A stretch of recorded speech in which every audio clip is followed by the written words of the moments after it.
From 1987 to 1997, viewers got to spend 20-odd minutes a week with the Bundys in Married with Children, classic comedy sitcom which explored the comical antics of the Bundy family in all its outrageous and dysfunctional glory. The main focus is Al, played by Ed O'Neill, a pessimistic father and husband, one who doesn't know best, who despite a promising career in football, has been reduced to a middle-aged shoe salesman, who begrudgingly accepts his lot in life in a dysfunctional family, where of course many great and classical comedy moments ensue. Not only was Married with Children quite edgy and raunchy for its time, but it also took the happy family sitcom genre and completely turned it on its head, and gloriously showed the world that there is a place in comedy for the more downbeat and outrageous aspects of day-to-day life, without everything having to be all happy and rosy. The idea of an imperfect family proved to be just as funny, if not funnier, and possibly a little more relatable too.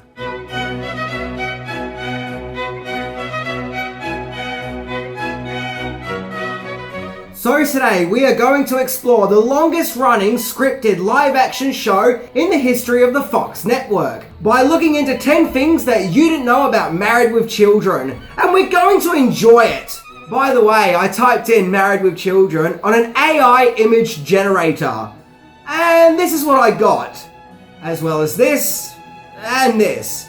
So take with that what you will as we check it out.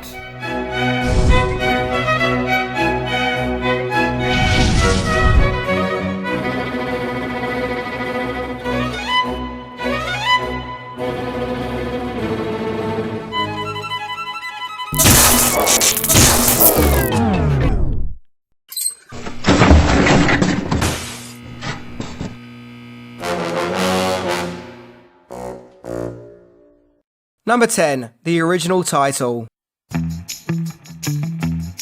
It was 1987, the year of RoboCop, Predator, and Bad, and the newly formed Fox television network was trying to get off the ground and unleash new entertainment to help put the network onto the map and get an audience.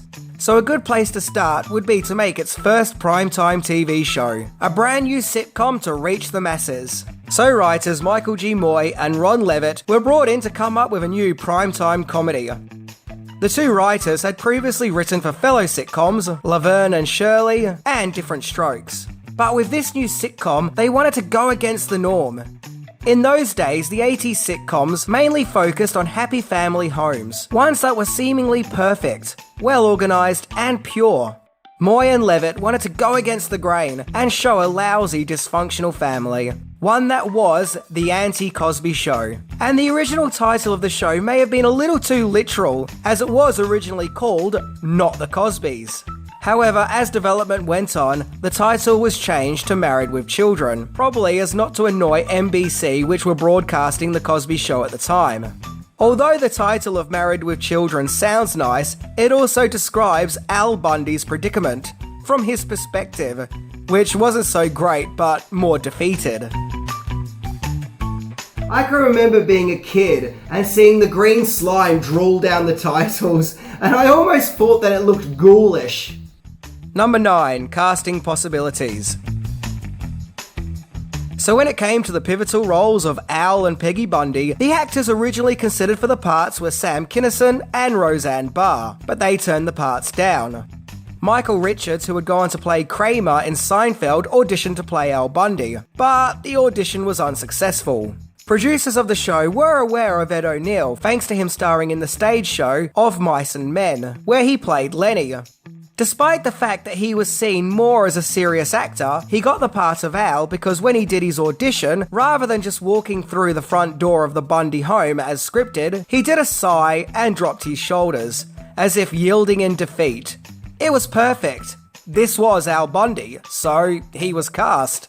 Peggy Bundy would be cast with former singer-songwriter Katie Segal, and she injected a lot of herself into the part of Peggy, particularly her appearance, by making the character look like a former cocktail waitress. Although there are other claims that she was trying to look more like a parody of 1960s housewives. I don't know, maybe it was both.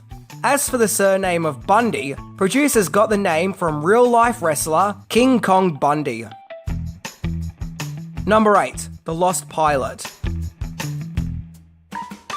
So a pilot episode of Married with Children was filmed and then aired in April 1987, which introduced audiences to the comical world of the Bundy household.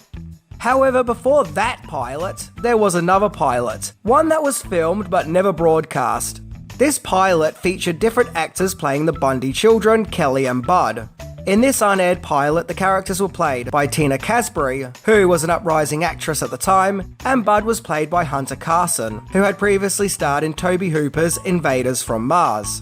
However, upon reviewing this pilot, the producers felt like something didn't feel right and decided that the Bundy kids had to be recast. So this early pilot was abandoned, and so instead new actors were cast as the Bundy children, including David Faustino as Bud and Christina Applegate as Kelly. The production really hit gold with these kids. The show in particular made Christina Applegate a household name, as when the show came out, her popularity really took off. I can remember watching Married with Children as a really little kid, and I just had the hugest crush on Christina Applegate. And I remember that I really wanted her to be my girlfriend. I was a kid. Number 7. A popular movie helped to create the intro. So now we get to the famous introduction to Married with Children. First up, there's the show's main theme song, Love and Marriage. This version of the song was sung by Frank Sinatra, and it was recorded all the way back in 1955. And if you can believe it, Married with Children isn't the only TV show to use Sinatra's Love and Marriage song, as it was used in the anthology series Producers Showcase in an episode called Our Town, which, like the song, was broadcast in 1955. The song sounds really happy and cheerful and depicts the delights of being married, which is a contrast to Al Bundy's current state of being a man beaten down by the marriage and family lifestyle. So it was a humorous choice. As for the footage used in the intro, well, considering Married with Children is set in the Windy City, Chicago, it was decided to use footage from the streets and landmarks of Chicago naturally. However, this wasn't just any old footage used. Some of the shots of Chicago was footage that was filmed for the classic 1983 Chevy Chase comedy National Lampoon's Vacation. In fact, in one shot in particular, you can even see the Griswold's station wagon, aka the Truckster. So the episodes of Married with Children literally start with the Griswolds heading off to Wally World. Number 6. An angry letter of complaint put the show on the map. So in the show's early days, it didn't exactly catch on. That is until the 6th episode of the 3rd season, Her Cups Ranneth Over.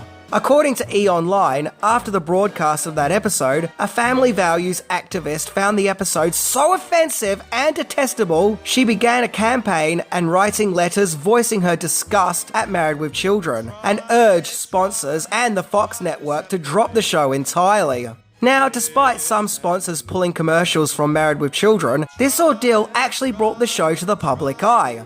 Thanks to the controversy, Married with Children was being brought more and more attention and was seen as an offensive and outrageous show.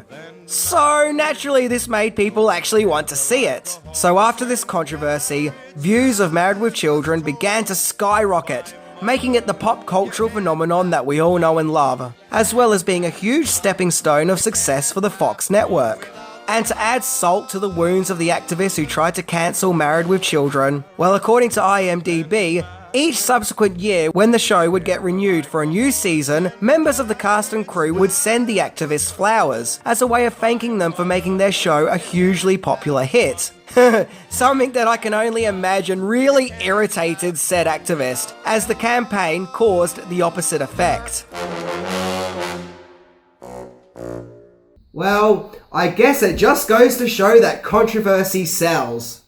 Number 5. The Band episode. Thanks to Married with Children reaching fame and success due to the reputation of the show being edgy and controversial, that didn't stop one episode from being pulled. That being the season 3 episode, I'll See You in Court. This episode sees the Bundys and their neighbours, the Rhodes, staying at an inn, where both families get caught up in a sex tape scandal. It seemed that despite the show's newfound popularity, even Fox themselves felt that things had gone too far and that they had to pull the plug on this one. Now at that time, Married with Children was already having some issues with censorship. Writers Michael G. Moy and Ron Levitt had to fight to not cancel an episode called The Camping Show, which thankfully they were successful with. However, when it came to I'll See You in Court, it seemed that there was no budging. The episode was considered too rude and raunchy and deemed unsuitable for TV, so it was banned from being broadcast. Funny enough, it was shown in other parts of the world outside the US. We got the episode here in Australia, but for American audiences, I'll See You in Court was considered a lost episode. That is until 2002, 5 years after the show's end, where the episode was finally broadcast. But even then, it had to have some lines of dialogue removed. Michael G. Moy would go on to say that another reason why that episode got dubbed the lost episode is because producers felt that the show had literally lost control. Number 4. The budget was originally tiny. The budget for the first couple of seasons of Married with Children was very minuscule. So much so, the big extravagant wig that Katie Sagal wore for her Peggy character, which became iconically associated with the character, couldn't be brought in until the 3rd season. However, naturally as the show went on and became more successful, the budget would increase, to the point where in the show's later days, Ed O'Neill was supposedly making $500,000 an episode. Wow! This lucrative fee made him one of the highest paid TV actors. During its 10-year run, the production would also change studios. Originally, Married with Children was filmed on videotape at ABC Television Center in Hollywood. Season 3 to 8 was filmed at Sunset Gower Studios, also in Hollywood. And finally, seasons 9 to 11 were filmed at Sony Pictures Studio in Culver City. So despite being set in Chicago, the series was in fact filmed in California.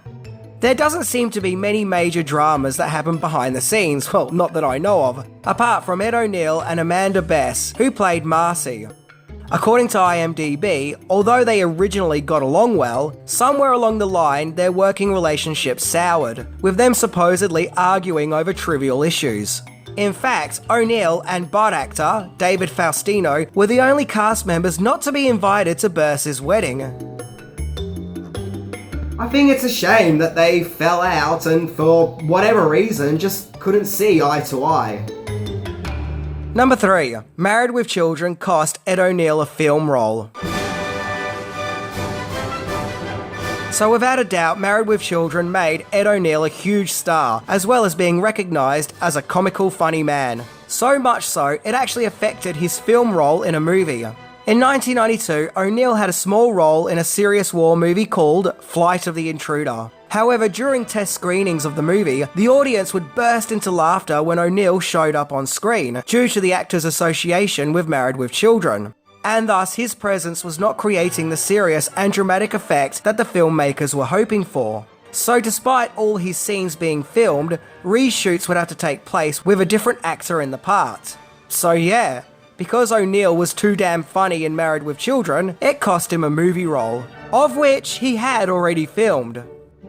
It seems that many years later after the show's cancellation, O'Neill still couldn't escape from the shadow of Married with Children, as in 2011 he got his own star on the Hollywood Walk of Fame, which just so happened to be placed in front of a shoe store, that being DSW Shoe Store on Hollywood Boulevard.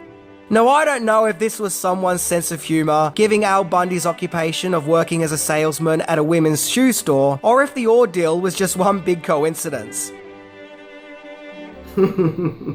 Either way, it's pretty funny. Like, if that was planned, kudos to whoever did that. Number 2. Spin-offs and international versions. Over the years, Married with Children would have several famous or would-be famous faces turning up every now and then, including Linda Blair, Pamela Anderson, Fergie, Giovanni Ribisi, and Stephen Dorff, to name but a few. In Married with Children, we meet a character called Vinny, played by Matt LeBlanc, who would go on to star in Friends, who is introduced as Kelly's boyfriend. In 1991, the Vinny character got his own spin-off show called Top of the Heap, but it only lasted 7 episodes. Now, Top of the Heap got its own spin-off the following year in 1992, called Vinny and Bobby, which once again starred LeBlanc. Wow, a spin-off of a spin-off. That's some Inception shit going on here, or in this case, an Owlception. Vinny and Bobby was also unsuccessful, and like the previous spin-off series, it only lasted 7 episodes. Other spin-off attempts included a show called Radio Free Trumaine, which focused on the Steve Rhodes character, with him being the dean of a university, and another one called Enemies, which is described as being a spoof of Friends, well, hence it's called Enemies. Neither were successful. Married with Children would go on to get its own comic book series with Now Comics in 1990. But spin-offs and other medias aside, the show would also get remade for audiences in other parts of the world. According to Wikipedia, there were 11 international remakes of Married with Children, including a UK version called Married for Life, a Russian version called Happy Together, a German version called Help My Family is Crazy, as well as an Argentinian version, an Armenian version, Brazilian version, Bulgarian version, Croatian version, Hungarian version, an Israeli version, and a Turkish version. So in this world, we may not always see eye to eye, but at least the people of the world can unite and agree on their love of Married with Children. Next time there's an international incident, maybe all the leaders of the world should just meet up and watch Married with Children. Boom! Problem solved. If only it was that easy.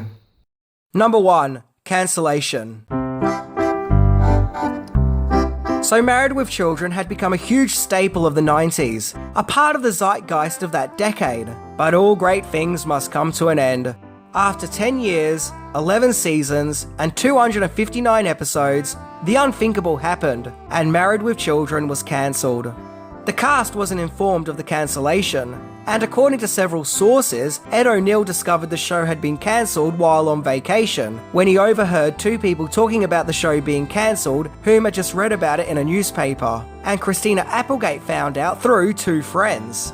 It's said that the show was cancelled due to a rise in production costs and a decrease in viewership. Although Ed O'Neill claims that the show may have been cancelled because of local stations begging Sony, whom were producing the show, to not make any more episodes, due to the cost of the rights for broadcasting the show, of which was supposedly $1 million per episode. Because of the sudden abrupt ending, no final episode was filmed, one that wrapped everything up.